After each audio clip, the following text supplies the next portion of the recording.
Now, this story is getting some attention on Weibo for a number of reasons.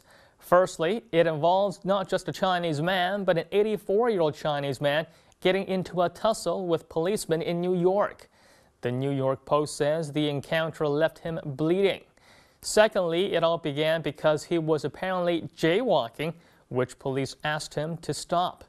Witnesses say the man didn't seem to understand the police and tried to walk away when he was being held to have a ticket written against him.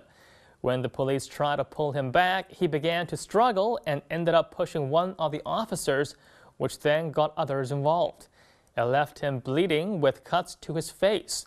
Then he was arrested and taken to the hospital.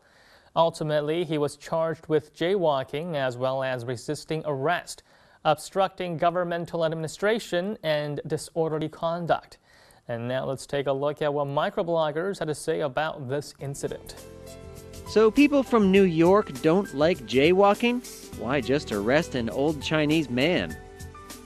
The police are 100% in the wrong. They even deal with an 84-year-old man by beating him up. This is abuse of power.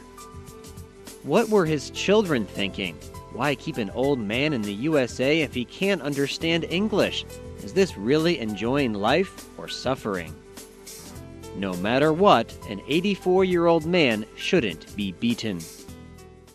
Russia Today actually featured a piece last year when there was a national day of protest against police brutality in the U.S.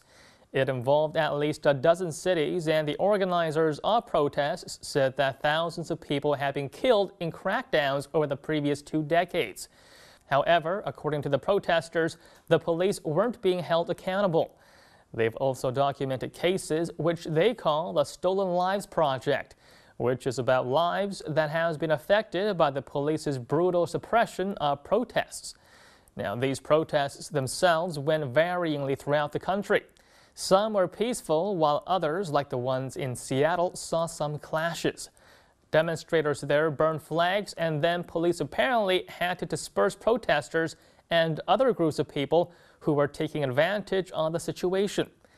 LA saw traffic stopped by an angry mob, while New York saw a peaceful rally.